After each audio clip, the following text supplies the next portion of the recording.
For the first time in history, people and machinery are working together, realizing a dream. A uniting force that knows no geographical boundaries without regard to race, creed, or color. A new era where communication truly brings people together. This is the dawn of the net. Want to know how it works? Click here to begin your journey into the net. Now, exactly what happened when you clicked on that link? You started a flow of information. This information travels down into your own personal mailroom, where Mr. IP packages it, labels it, and sends it on its way. Each packet is limited in its size. The mailroom must decide how to divide the information and how to package it. Now, the package needs a label containing important information, such as sender's address, receiver's address, and the type of packet it is.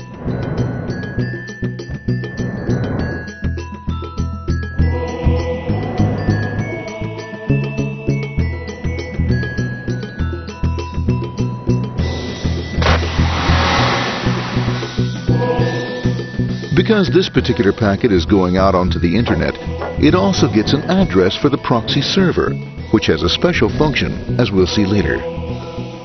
The packet is now launched onto your local area network, or LAN. This network is used to connect all the local computers, routers, printers, etc.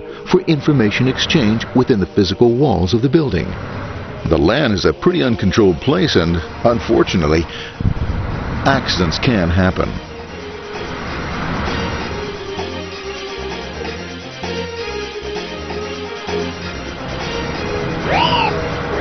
The highway of the LAN is packed with all types of information.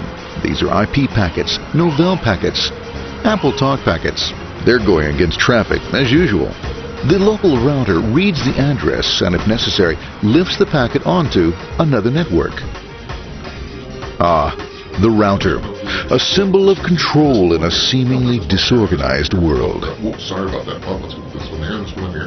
This moves here, this one goes here. I don't like this one. Let's go with this one. Let's go here. A little bit left. Let's move with this one here. Another channel here. Let's put that one here. Another one there. Let's put that one here. There he is, systematic, uncaring, methodical, conservative, and sometimes not quite up to speed.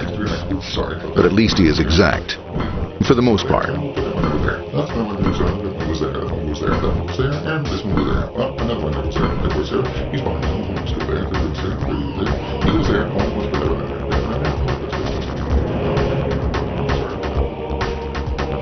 there, As the packets leave the router, they make their way into the corporate intranet and head for the router switch. A bit more efficient than the router switch plays fast and loose with IP packets, deftly routing them along their way.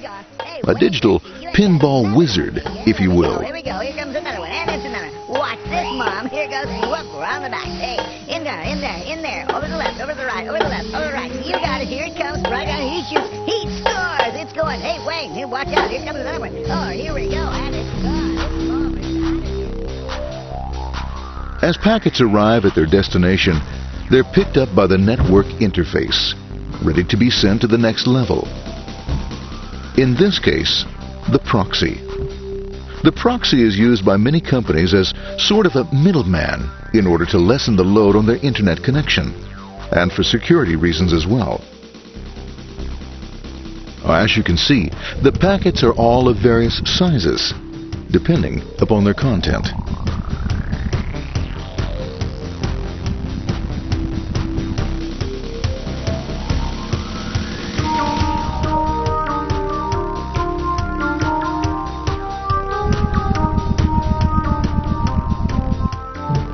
The proxy opens the packet and looks for the web address, or URL. Depending upon whether the address is acceptable, the packet is sent on to the internet.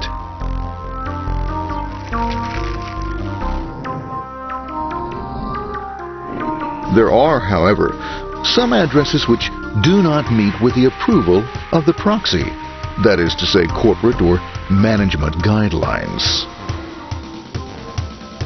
these are summarily dealt with. We'll have none of that.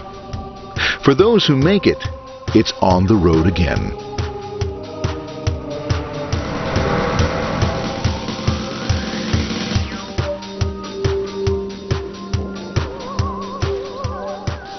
Next up, the firewall.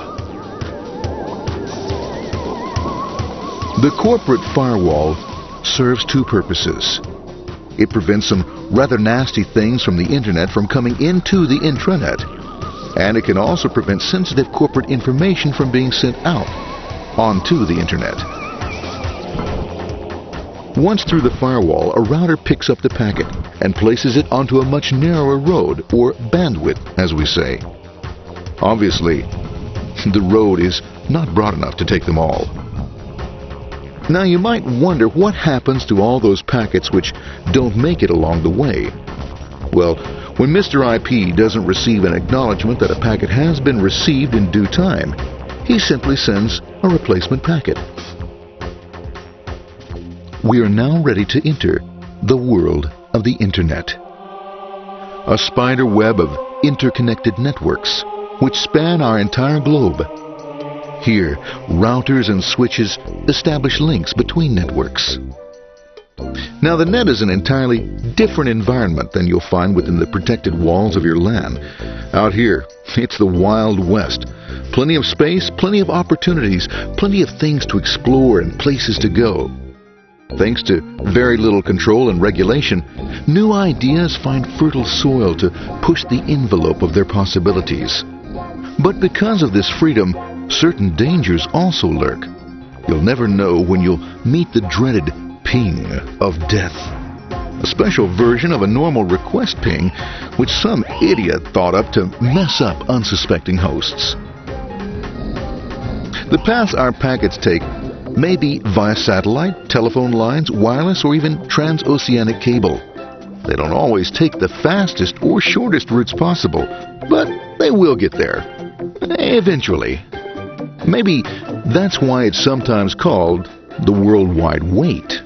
But when everything is working smoothly, you can circumvent the globe 5 times over at the drop of a hat.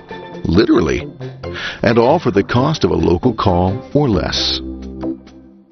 Near the end of our destination, we'll find another firewall.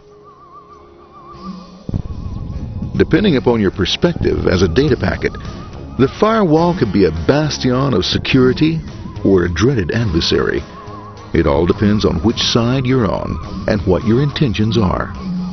The firewall is designed to let in only those packets that meet its criteria. This firewall is operating on ports 80 and 25. All attempts to enter through other ports are closed for business.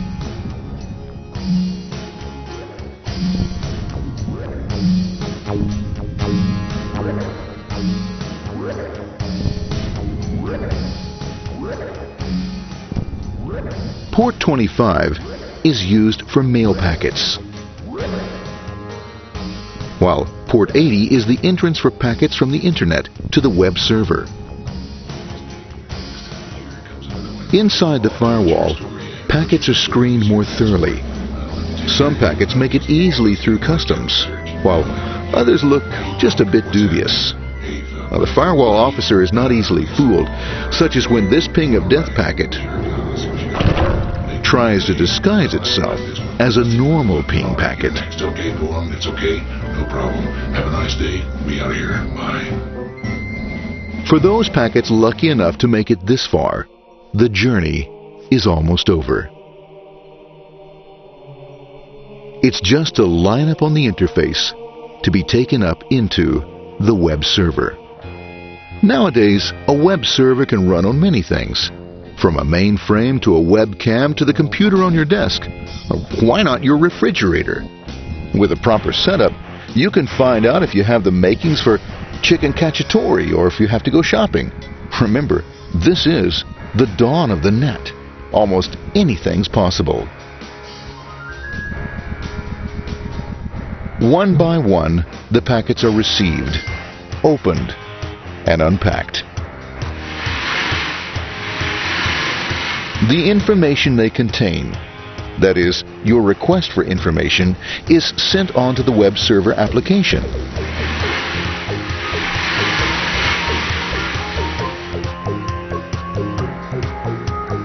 The packet itself is recycled, ready to be used again, and filled with your requested information.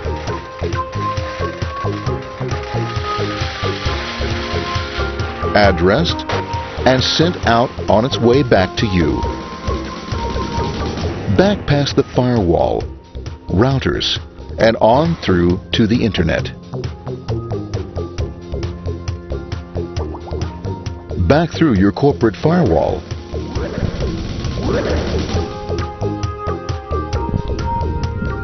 And onto your interface.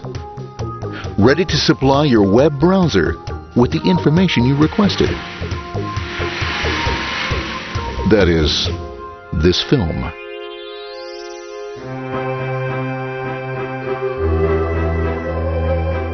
Pleased with their efforts and trusting in a better world, our trusty data packets ride off blissfully into the sunset of another day, knowing fully they have served their masters well. Now, isn't that a happy ending?